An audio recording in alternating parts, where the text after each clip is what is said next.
Som du nok har set et eller andet sted på det store, mørke eller lyse internet, jeg ved ikke hvilket internet du kommer på, så er vi blevet officielle Invisio-forhandlere. Det kommer jo selvfølgelig med, at vi ikke bare har produkterne på vores side, men vi også har en masse explainer-videoer, som altid, på hvad det er for nogle produkter, hvad de kan, hvordan man bruger dem, og så frem videre.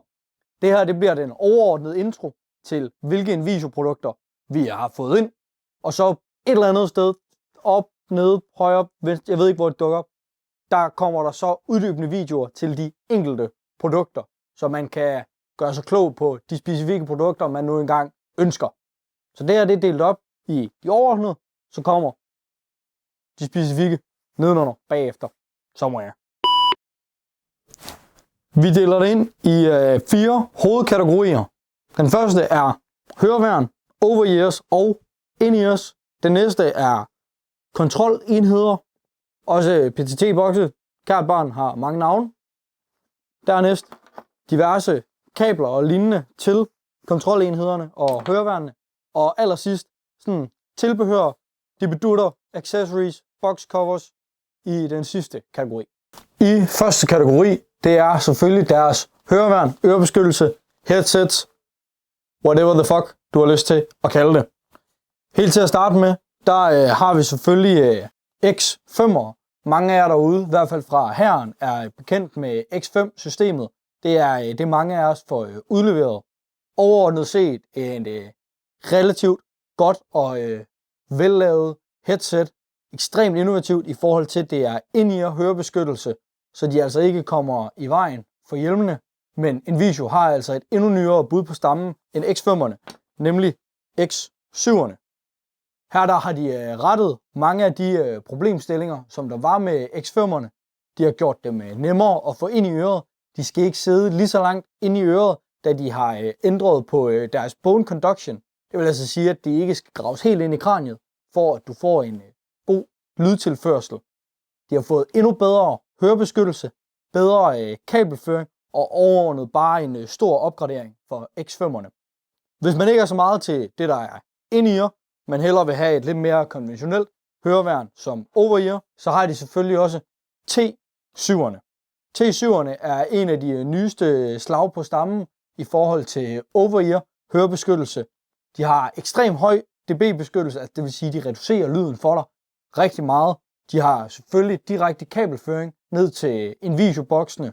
Mikrofonerne fungerer ekstremt godt og fanger virkelig god lyd, uden at du skal til at ind og sluge mikrofonen, som man har skudt på nogle af de tidligere høreværn.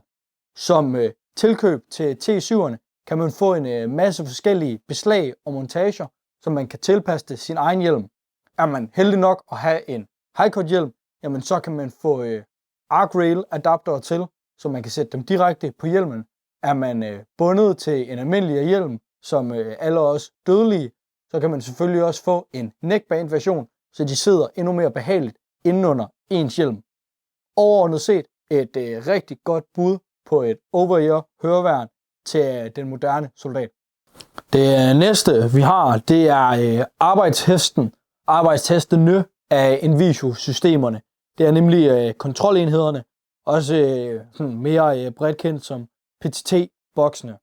Der er 3 forskellige. Der er V20, V50 og V60. De kan lidt forskellige ting, alt efter hvilken en man går efter, og det kommer vi lige lynhurtigt til at løbe hen over nu. Den første PTT-kontrolenhed er V20'eren. Det er den, man oftest vil se brug i sammenhæng med en enkelt radio, da den kun har en radioport, og alleroftest en SPR-radio. Den har dog stadig 2 PTT-knapper til at køre på 2 net, som man vil kunne på en 152'er. Den næste, det er det, man nok vil kalde for toplinen af kontrolenheder. Det er V60'eren. V60'eren, der går vi altså noget op for V20'eren, og opgraderer med ikke bare 1, men 2 radioporte mere. Det vil altså sige, at du kan snakke i 3 radioer. Du kan også bare hugge den til din telefon og svare din mor, når hun ringer til dig, når du er på skydebane. Men hvad ved jeg? Det sidste slag på stammen er det, vi kalder for V50'eren, eller det de kalder for V50'eren. Den kan noget lidt andet end de andre, og som I kan se, så har den fået lidt voksværk. Den har spist lidt for meget citronmåne og blevet lidt tyk. Det er fordi, den har batteri ombord i boksen. Det kan derfor på den måde drive din høreværn uden at have tilkoblet radio til sig. Det vil sige, står du på skydebane eller øvelse, hvor I ikke har fået radioer med ud, så kan du stadig køre din aktive høreværn, din X5'er, X7'er eller T7'er fra boksen. Udover det, så har den selvfølgelig stadig 2 radioporte eller kabelporte, hvis du vil have din telefon tilsluttet, og din PTT'er 1-4. Det næste overemne er selvfølgelig kabler. Du kan ikke bruge en boks, hvis du ikke har et kabel ned til din radio. Vi har fået lidt forskellige former for kabler hjem. Helt over på den ene side, 152'eren. Vi kender den. Nogle elsker den, nogle hader den. Du kan i hvert fald få et kabel til den. Pormans 152'er, 361 kan du også få kabler til. Der er stadig mange i systemet, der bruger dem derude. Den mest populære, men i lort, radioen, SPR. Kabel til SPR direkte op til VR-serieboksene har vi selvfølgelig også. Er du nu derude og har et andet headset, der bruger et NATO-stik, det kunne både være Sordens eller Peltor Comtax, så har de selvfølgelig også lavet en adapter, så du kan få dit Peltor headset til at snakke sammen med din V-serie boks. Det er skidesmart, så man ikke skal til at skifte økosystem af høreværn, men man meget simpelt bare bruger en adapter til det. Til allersidst, hvis du ligesom så mange andre er træt af kun at have en V20'er eller en V60'er og et sæt X5 udleveret, ikke og kan have strøm til dem, uden at du skal have en radio med, så har de faktisk lavet en løsning til det. Det hedder en PS30. Det er en power dongle, som man sætter op i sin boks, ligesom man vil en almindelig radio. Hernede i bunden, der sidder der en batterikap, som man meget simpelt skruer af, smider et AA-batteri ned i, lukker igen. På den måde fungerer det her altså som din strømforsyning til dit høreværn.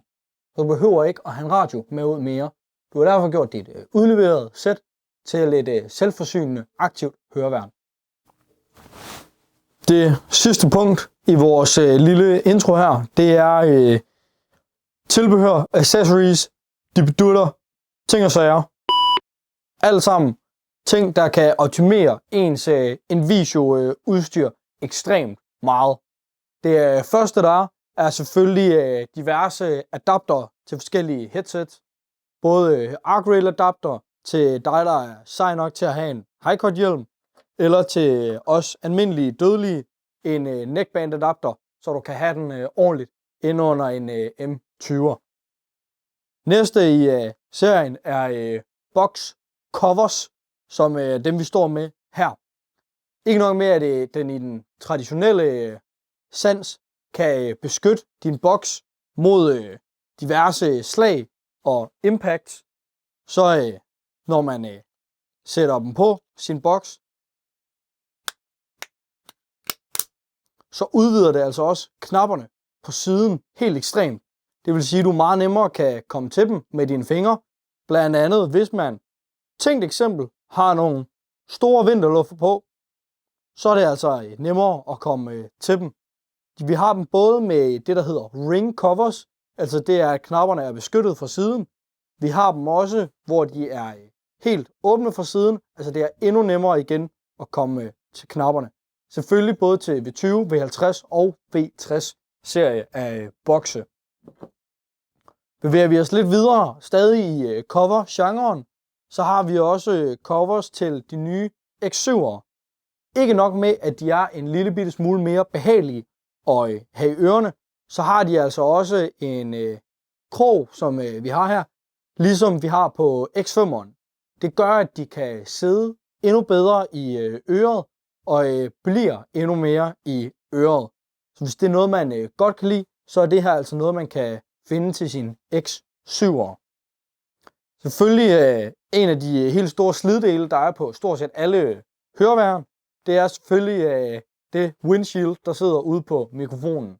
Dem skal man kunne erstatte og skifte ud løbende, så ens lydkvalitet stadig er god. Dem har vi selvfølgelig også. Går vi igen i over-ear-kategorien, som mange allerede er glade for på deres tidligere høreværn. Gel cups, også kaldet hygiejne kits. Det her det gør det væsentligt mere behageligt at have et over-ear høreværn hen over øret, og især i længere tid. De bliver ikke komprimeret på samme måde som skum gør, og bibeholder derfor stadig god hørebeskyttelse hele vejen igennem brugen af dem. Er man på in-ear-vognen, så har vi selvfølgelig covers til sin in-ear høreværn, når man ikke bruger dem.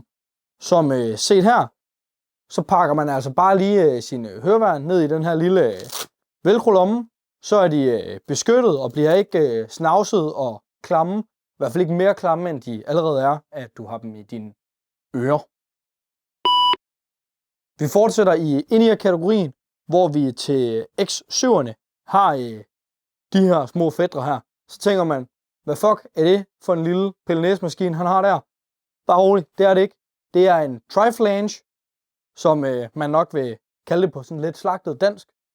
Det er lavet til, at vi endnu nemmere kan få indsat vores X7'er i øret. De både nemmere kommer ind og ud, og de stadig kan blive i øret. Selvfølgelig, så vil det jo ikke være en video uden en masse forskellige kanaltips. Hvert øre er forskelligt. Alle skal bruge forskellige typer til sit øre. Vi har derfor hele udvalget af de forskellige kanaltips, som man kan vælge mellem og købe hjem. Det kommer både til at blive et sæt, som man kan prøve, hvor man får et af hvert sæt. Altså man kan finde ud af, hvilket sæt der passer bedst. Der kan man så derefter vælge dem, man skal bruge til sig selv. Det er det umiddelbare udvalg af accessories, som vi har til en video lige nu. Det her det bliver selvfølgelig løbende opdateret, og det kommer der jo nok også videoer på, hvis det gør. Er der nogle af de her, man vil se dybdegående videoer på, så er det selvfølgelig et eller andet sted nedenunder ovenpå i siderne. Der dukker det op, så kan man finde på de individuelle produkter.